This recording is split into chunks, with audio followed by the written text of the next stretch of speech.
یہ جو مارکا حق، یہ آج اس وقت جب ہم بیٹھے ہیں 65 کی جنگ نے تو بہت نقصان دیا، لیکن کیا آپ کو لگتا ہے مارکا حق نے ہمیں اتنا فائدہ دیا؟ کیونکہ آج ہم جب یہ بات کہتے ہیں، عموماً لوگ یہ گفتگو کرتے ہیں، چاہے وہ انٹرنیشنل لیول پہ ہو چاہے نیشنل لیول پہ، اب ٹرانسلیٹ ہو سکتا ہے یہ وقت، شاید اکنامک ٹرانسلیشن اس کی ہو جائے، کیا یہ ممکن ہے؟ آپ کو لگتا ہے کہ یہ ہمیں دوبارہ نے ہمارا امیج بلند کیا پاکستان کے بارے میں؟ یہ جو خیال تھا کہ ادموا ہو چکا ہے اور کسی کام کا نہیں رہا، اور لیکن پاکستان نے دکھایا کہ وہ دفاعی تو ایک طاقت ہے. پھر اس کے بعد اس نے ڈپلومیٹک فرنٹ پر بھی ایک بڑا نمایاں کام کیا. پھر ایران کی جنگ میں ابھی بھی کوشش کر رہا ہے کہ مسئلہ حل ہو جائے.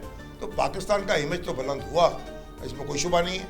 اور پاکستان کو بہت، ہندوستان کو بہت نقصان ہوا اس مارکے سے. لیکن اب یہ ہے کہ جو اپنے مسائل ہیں نا، مسائل تو حل کرنے سے حل ہوتے ہیں. یعنی ایک آپ کو موقع ملتا ہے، ابھی ہمیں موقع ملا ہے کہ ہم اپنے مسائل حل کریں، اپنی معیشت کو درست کریں اور اپنے سیاسی جھگڑوں کو کم کریں.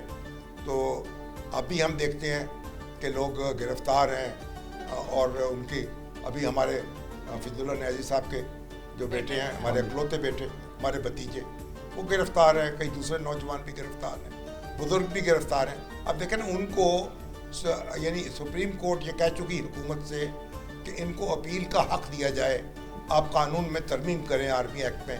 ابھی تک وہ ترمیم نہیں ہوئی. تو یعنی آپ کسی نے کوئی جرم کیا ہے یا نہیں کیا، اس سے الگ جب ایک قانون کا تقاضا ہے کہ آپ اپیل کا حق دیں، تو اپیل کا حق آپ دے نہیں رہے، جو کلبھوشن یادو کو بھی حاصل ہو گیا تھا.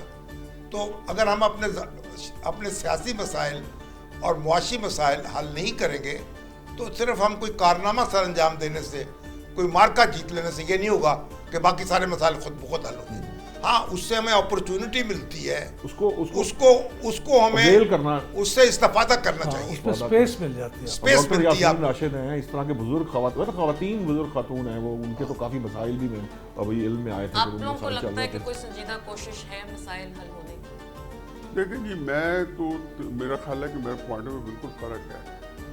میں یہ سمجھتا ہوں کہ 65 کی وار نے پاکستان کو کوئی نقصان نہیں پہنچایا، اور اس کی آپ کو جو ملے گی چیز وہ آپ دیکھ لیں کہ 1968 سے لے کے 1967 تک آپ کا annual G D P growth rate جو پاکستان نے اچیو کیا ہے ایوب خان وقت میں 68 سے لے کے 69 تک امیزنگ ہے. 66 کے اندر جی ڈی پی گروتھ ہمارا 7% تھا جنگ کے فوراً بعد، اور ایک لمحہ نہیں آیا کہ ہماری ترقی کہیں رک جائے. 68 میں 11% ہو چکا تھا. میں دیکھتا ہوں تو میرا بالکل ہکا بکا رہ جاتا ہوں کہ ہمیں کبھی سوچا ہی نہیں تھا. 5-6% اوپر کبھی گیا ہی نہیں. بہت مشکل کسی زمانے میں کوئی ایک آدھا 7% گیا. وہاں پہ 8%, 10%, 11%, اور میں جہاں تو مجھے یاد پڑتا ہے 12% بھی ہم نے جی ڈی پی گروتھ کیا. میں آپ بتاؤں، یہ ہمارا جو کرائسس ہے وہ صرف ایک ہی ہے کہ ہم نے 1953 سے لے کے، یا شروع سے ہی کچھ نہ کچھ تھا لیکن اس سے لے کے آج تک ہم اس کو سسٹم نہیں دے سکے. میں آپ یہ دیکھیں کہ دنیا کے اندر جتنے ترقی یافتہ ممالک ہیں، مطلب G20 ہے، اس کے اندر آپ کو کمیونسٹ کنٹریز بھی نظر آئیں گی، اس کے اندر بادشاہت بھی نظر آئے گی، اس کے اندر نیم جمہوریت بھی نظر آئے گی، جمہوریت بھی نظر آئے گی. کامن کیا چیز ہے ان میں سب میں؟ اس میں نمبر 1 امریکہ ہے، $29 ٹریلین کی اکانومی ہے. سب سے آخر میں سوئٹزرلینڈ ہے جس کی 900 بلین کی ہے. باقی 19 ملک ہیں $1 ٹریلین کے اوپر ہیں، جیسے 3 مسلمان ملک ہیں، ترکی، سعودی عربیہ اور انڈونیشیا. ان سب میں ایک ہی چیز کامن ہے کہ ساروں کے اندر سیاسی طور پر مستحکم ہے. اس ملک کی بدقسمتی یہ ہے کہ جو بھی اقتدار میں جب آتا ہے تو اس کے بارے میں مثلا سیاسی جماعتیں تو جب سے آ رہی ہیں تو ایک ہی ہوتا ہے کہ نواز شریف ٹائم پورا کرے گا یا نہیں کرے گا. یہ مودی پہ کوشچن نہیں ہوا الیکشن ہونے کے بعد، یہ شی جن پنگ پہ کوشچن نہیں ہوتا. یہ ایک بڑی ایک جو اس کو کہنا چاہیے کہ ایک عجیب و غریب صورتحال ہے کہ ہو سکتا ہے 10 سال پورے کر جائے عمران خان، ہو سکتا ہے شہباز شریف 20 سال کر جائے، لیکن جہاں جائیں گے یہی ہوگا ٹائم پورا کرتا ہے یا نہیں کرتا. دوسری بات یہ ہے کہ جب یہ نظام فرض کے ختم ہوگا، چلو میں سمجھتا ہوں 235 تک چل جائے گا، تو جو 236 کا پاکستان کیسا ہوگا مجھے اس کے بارے میں جتنے پاکستان کے بڑے بڑے سوچے بچار والے ملک ہیں وہ بتا دیں. آیا یہ 2008 سے مختلف ہوگا, آیا یہ 1988 سے مختلف ہوگا, آیا یہ 1969 سے مختلف ہوگا. ایوب خان کے خلاف جو اپرائزنگ ہے وہ فاطمہ جناح کے وقت میں شروع ہو گئی تھی. وہ الیکشن فاطمہ جناح کا ایوب خان نہیں جیت سکتا تھا کامن ایک ون سنگل ووٹ میں. وہ مینیپولیٹ الیکشن تھا جس کو انہوں نے 80,000 ممبرز کے بی ڈی جو بیسک ڈیموکریٹک کو ممبرز لے کے جیتا. تو اگر 65 کی جنگ جو ہے میرے نزدیک, اگر میں جب اس کو ایک کرٹیکل اسٹڈی کرتا ہوں اس پیریڈ کی, تو میرے نزدیک ایوب خان 65-66 میں فارغ تھا اگر جنگ اس کو بچا گئی. اور جنگ کے اندر ایوب خان نے بہت بڑا نام کمایا. جامی صاحب بلال صاحب جانتے ہیں کہ ایوب خان کی تصویریں 400 تھی.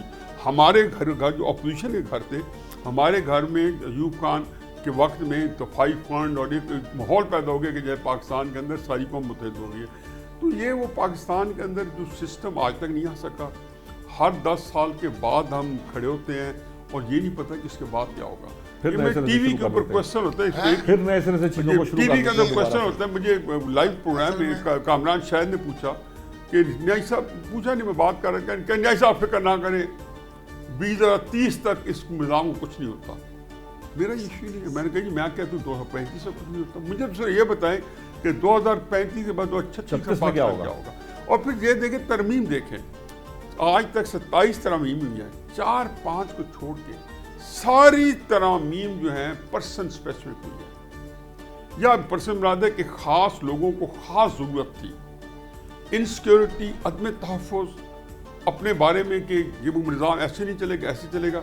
اور پھر یہ ذہن و حکمان کہ جی ایوب خان ہو یا آج کے حکمران ہو, ان کو یہ ہے کہ جی عوام جو ہے اندر سے ان کو پتہ ہے کہ پبلک اوپینین ان کے ساتھ نہیں ہے, جو کہ بہت بڑا سکم ہے کسی نظام کا کہ آپ کی جو پبلک ہے وہ وسیع پیمانے پہ آپ کے خلاف ہو اور آپ وہاں حکومت کرو.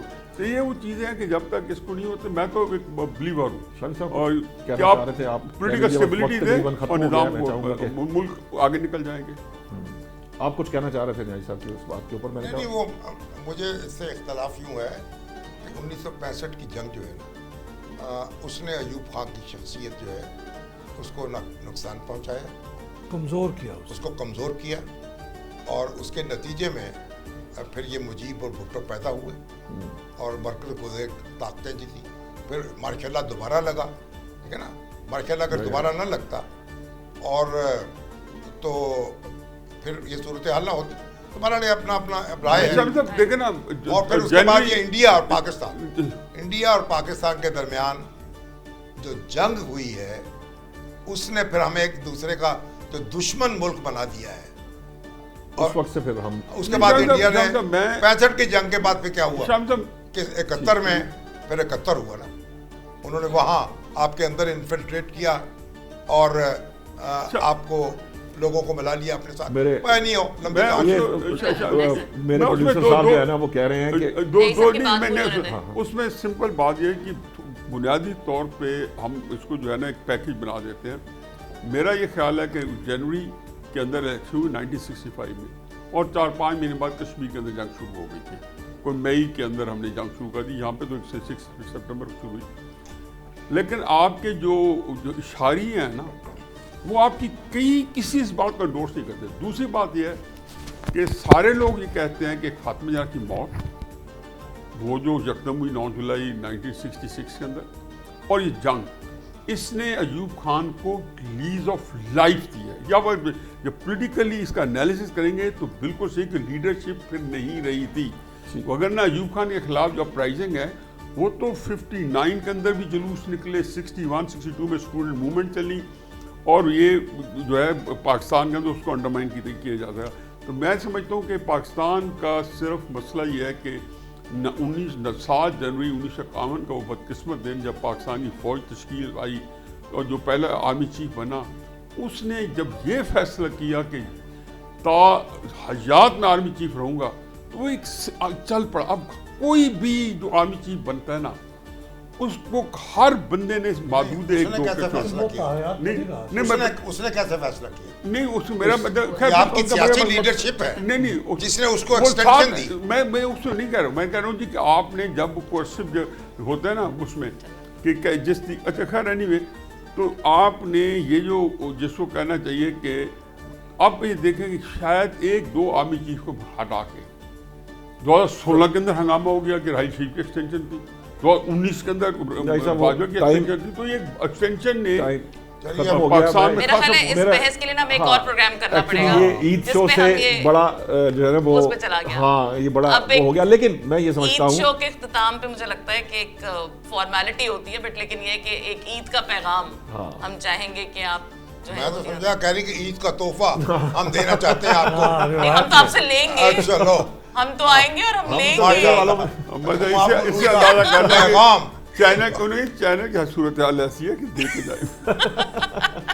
عید کا پیغام یہ ہے کہ لوگوں کو اپنے ساتھ شریک کریں, جو کم وسیلہ لوگ ہیں, بے نوا لوگ ہیں, ان کو اپنی خوشیوں میں شریک کریں اور بانٹیں خوشیاں اور ایک دوسرے کے ساتھ جڑ جائیں.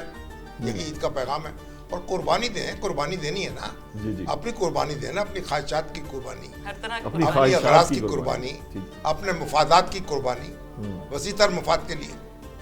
بلال صاحب کو تو میں جاتے جاتے, کیونکہ بلال صاحب میرے پہلے باس ہیں, یہ بات میں اکثر ہی کرتی ہوتی ہوں کہ بلال صاحب کے پاس میں نے پہلی جاب کی تھی فلڈ میں, جب میں نے اپنا ماسٹرز کے ایگزامز میرے ہو گئے, میں گھر میں سو رہی تھی, تب انہوں نے مجھے کہا یہ تو سو تو نہیں سکتی, نوکری کرنی پڑے گی. اور بلال صاحب وہ شخص تھے جنہوں نے مجھے پہلی نوکری دی, اور میرا خیال تھا بلال صاحب ابو کے دوست تھا, کون سا مجھ سے بہت کوئی کام کرے گا, کام تو پھر کرنا پڑتا ہے, بہت کام کرا.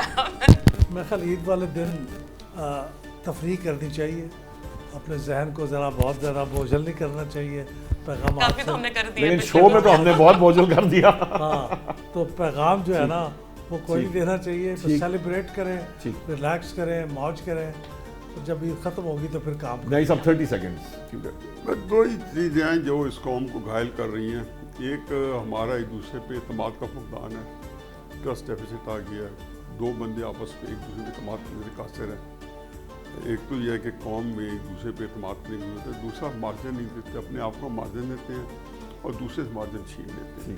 تو میری تو یہی ہے کہ اللہ کرے قوم ایسی بنے کہ جس میں اپنے آپ کو مارجن نہ دے اور دوسروں کو مارجن دے, اور ایک دوسرے پہ اعتماد کرے کہ ساری ایک دوسرے کی قربانی دینے کی, ایک دوسرے کو چور نہ, ایک دوسرے کو سپورٹ کرے, اپنی قربانی دینے, وقت کی کمی کے باعث دوسرے کو چور نہ سمجھے, اعتماد کریں کہ یہ نہیں ہوگا. ہم کہتے ہیں کہ نہیں, یہ اس کو ثابت کریں گے چور نہیں ہے. بہت بہت شکریہ صاحب, صاحب آپ کا بہت شکریہ, محمود صاحب, حفیظ اللہ نیازی صاحب, اور میری کو ہوسٹ ڈاکٹر سویرا کا بھی بہت بہت شکریہ. میرے پاس وقت کی بالکل کمی ہے, پیغام آپ تک پہنچ چکا ہے. اگر آپ اس پر عمل کریں گے تو یقیناً ہماری قوم جو ہے وہ بہتر پرفارم کر سکے گی. ہمارا آنے والا وقت جو ہے, ایک دفعہ پھر آپ سب کو عید مبارک.